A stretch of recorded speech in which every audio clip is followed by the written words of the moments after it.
Educação Nacional está de volta. Hoje nós estamos falando com a Nadir Paz. Ela é coach. A gente já explicou o que é isso no programa, daqui a pouco a gente retoma esses termos. Ela está falando de aperfeiçoamento pessoal e como buscar essa formação de coaching que já é muito conhecida no Brasil, embora não seja uma tradição brasileira, né, Nadir? Não iniciou aqui, mas já é muito conhecida. A gente saiu para o intervalo e você falou diversas vezes no outro bloco crenças limitantes. E eu estou curiosa para saber o que são essas crenças limitantes que dificultam uma pessoa de caminhar. Porque uma coisa boa parece que não é, né? Então, a crença é algo que a gente aprende dentro de uma cultura, dentro da sua família, o que a gente vai aprendendo de gerações. Então, crenças e valores, elas são muito até parecidas. Eu acredito o que eu valorizo e valorizo aquilo que eu acredito. São regras dentro de uma família, de um padrão familiar, dentro de uma cultura empresarial. E a gente tem e aprende com os nossos familiares as crenças poderosas e as crenças limitantes. E os problemas. Isso. Como é que eu identifico uma crença? A crença, ela alimenta o comportamento. Se eu tenho um comportamento poderoso, um comportamento que me eleva, que me faz bem. Isso. Então eu tenho uma crença positiva ali. E se eu tenho um comportamento limitante, eu tenho por trás dele uma crença também limitante. Isso é só para exemplificar. Por exemplo, se desde pequena eu disse que eu não sou boa em matemática, isso é uma crença limitante? Sim. Se você ouviu desde pequenininha, que você ouviu, você não sabe fazer cálculo, ou é burro. Quantas vezes o pai ou a mãe... Falo que é burro. É burro, ou na própria escola. Se a pessoa aceitar e assumir que ele é burro, e essa crença faz ele ter resultado negativo. Então, a crença limitante são padrões que a gente vai acreditando? Isso. Eu não posso, eu não consigo, eu não dou conta disso. Quer ver uma crença que é do brasileiro? No Brasil, as coisas só acontecem depois do carnaval. Entendi. Se eu acreditar que as coisas só acontecem depois do elas carnaval, só vão acontecer. Então, eu disse para mim no início desse ano, esse será o melhor ano, esse será o meu melhor ano, e dia 4 de janeiro eu já estava trabalhando e todo mês, não parei até hoje. E estava funcionando direitinho. Estava funcionando, não estava me faltando trabalho, realmente assim... Para você mudou essa crença brasileira. Mudou, não adoto essa crença para mim. Muito bem, mas assim, você já tem ferramentas pessoais que ajudam a mudar crenças. Agora, quem está nos acompanhando, e eu, nossa equipe, como é que a gente faz esse treino? Olha, vocês estão ouvindo barulho de pássaros, né? Nós estamos num ambiente maravilhoso. Essa é uma casa de treinamento, uma casa de crescimento espiritual, né? Dos jesuítas. E a gente veio conversar com a Nadir aqui, porque ela vai dar um curso para um pessoal que está esperando ela, inclusive, daqui a pouco. Então, é por isso que vocês estão vendo a natureza, ok? Mas como é que as pessoas, no seu dia a dia, no seu cotidiano, podem lidar com essas crenças, Nadir, ali com os elementos que elas têm no dia a dia? Por exemplo, a gente, de um modo geral, a gente tende a procrastinar as coisas, adiar as coisas, eu faço depois, porque tem uma crença limitante. Ou é para fugir de uma dor, por exemplo, imposto de renda. O brasileiro procrastina, vai deixando para a última hora, depois é aquele sofrimento. E aí quando você pergunta, sob pressão eu trabalho melhor, eu rendo mais. E muitas vezes é uma crença limitante que é de não merecimento ou até de sofrer mesmo, porque a pressão faz a pessoa sair da sua centralidade, gera estresse, fazer tudo correndo, atropelado. Isso gera uma certa dor e até às vezes problemas gástricos mesmo. Então, quando ela diz que sob pressão talvez eu trabalhe mais, talvez é uma crença limitante de gerar um sofrimento para si. É uma crença que pega a maioria dos humanos, é a crença do não merecimento. Ou seja, é você ganhar algo ou acontecer algo de bom e você dizer que como? Comigo isso? É alguma coisa assim? Acreditar que não merece. E aí você vai agir para que aquilo não aconteça. Porque lá dentro, no teu inconsciente, tem uma crença, eu não mereço. Então tudo que você vai fazer é o contrário de acontecer aquilo que você pode até almejar no consciente, mas o teu inconsciente, onde estão as crenças limitantes, faz você agir o contrário.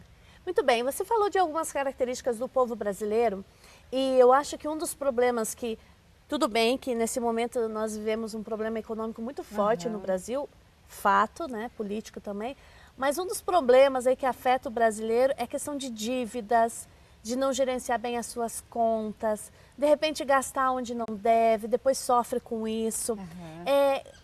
esses problemas no gerenciamento de dinheiro tem a ver com crenças limitantes? Que outras coisas estão no meio?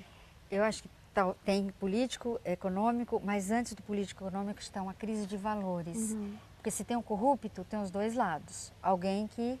Então, a gente, de um modo geral, a corrupção, a questão de valores, às vezes é no pequenos gestos. É o furar a fila do banco, enfim.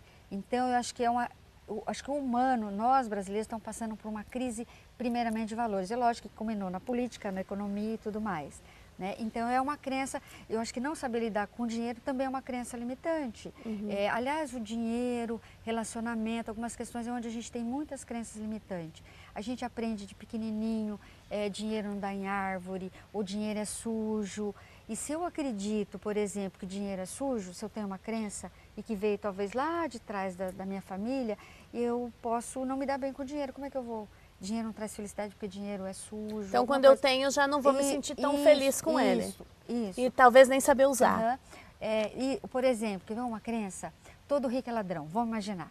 Se a pessoa tem essa crise e você entra em choque de valores, você diz, eu sou honesto, como eu posso ser rico? Como eu posso ter dinheiro em abundância se eu acredito que rico é ladrão? E você age, todas as suas ações, ela vai ser para ser o contrário, exatamente para satisfazer essa crença. E a crença, Simone, ela é maior do que todo e qualquer conhecimento.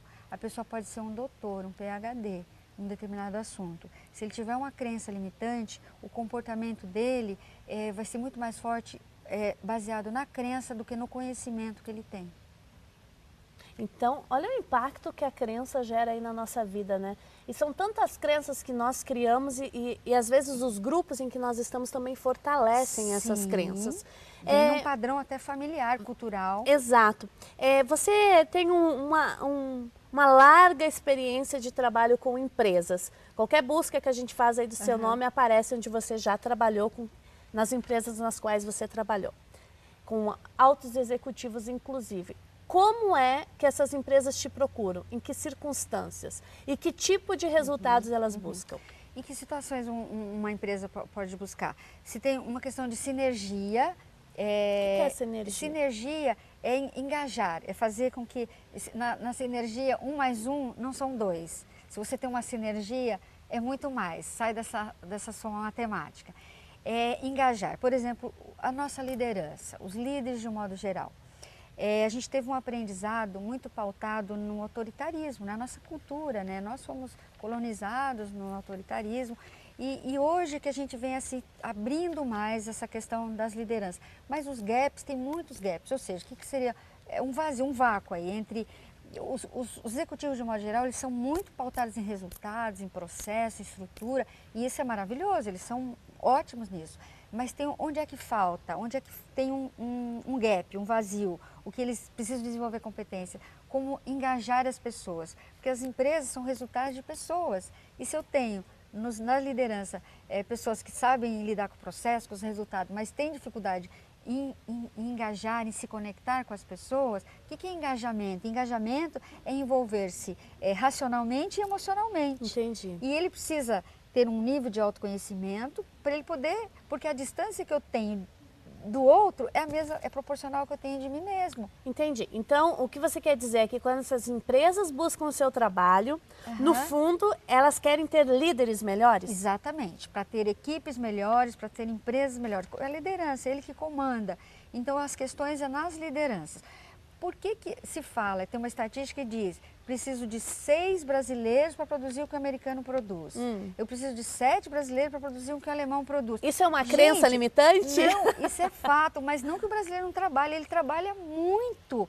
Só que falta foco, falta disciplina, falta serem autogestores, porque ele não tem exemplos de autogestores, então a gente não sabe por onde vai. A melhor forma de ensinar é através de exemplo. Os nossos executivos são maravilhosos, mas a questão do engajamento, de ser o exemplo, de serem líderes inspiradores, falta aí.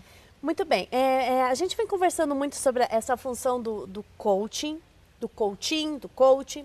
E pelo que você está falando, esse processo exige aí que as pessoas busquem algo a mais, que não é só excelência no trabalho. Não basta eu ser só um excelente profissional. Agora eu te pergunto, para isso a pessoa tem que ter um sentido de vida, para isso a pessoa tem que ter uma espiritualidade. Como é que você faz para tocar as pessoas que já são mais racionais, que já estão mais focadas em resultados? Isso. Precisar ser, né? Seria esse foco mais espiritualidade, mas não no sentido religioso, na questão arquetípica mesmo, né? De ser uma pessoa, de ajudar. Você está ajudando, isso é uma religiosidade, isso é uma espiritualidade. O ter essa generosidade, essa compaixão, esse respeito pelas pessoas. Eu estou dizendo de espiritualidade sem falar de religião, mas dessa questão, porque uma coisa que eu sempre ensino nas minhas formações, o ser humano ele é único, mas ele é dual, porque ele tem dentro de si, ele tem uma luz, ele tem os seus pontos fortes, mas ele também tem um lado sombra, se a gente for falar em metáfora, que são seus pontos de melhoria. E para eu ser inteiro e pleno, eu tenho que ter essa dualidade. Então eu sou único, eu sou dual, para ter a plenitude eu tenho que ter a dualidade. Todo ser humano é genial. Se eu não tenho nenhuma questão emocional, psicológica ou mental, eu sou gênio. Não é só o Einstein que é gênio, todas as pessoas são gênios e todos nós somos divinos. Nós somos seres Estamos todos espirituais. Conectados, né? Estamos todos conectados.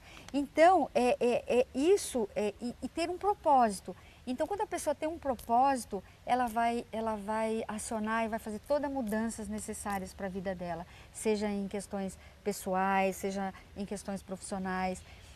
Eu acho que as pessoas hoje, elas estão doentes e as empresas ou as pessoas, porque se as empresas está faltando melhorar algo, é porque são pessoas que estão lá dentro que não estão bem. Falta de propósito. Quando as pessoas se alinham ao propósito, ela vai bem em todas as áreas. Mas e aí se a empresa de repente não achou seu propósito? Ou se de repente, até em alguns casos que você possa ter trabalhado, a empresa não tem claro qual é o seu propósito, para além de fazer o produto que ela faz.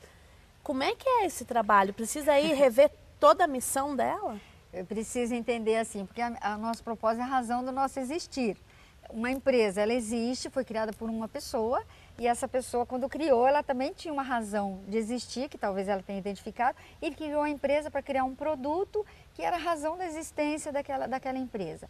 Lógico, se você vai fazer um trabalho de coaching dentro de uma empresa para mudar a cultura, sair do padrão convencional e quer mudar, você pode começar lá da base, entender qual é a essência dessa empresa, quais os valores que ela está pautada, qual o propósito, qual é a visão, onde a empresa quer chegar.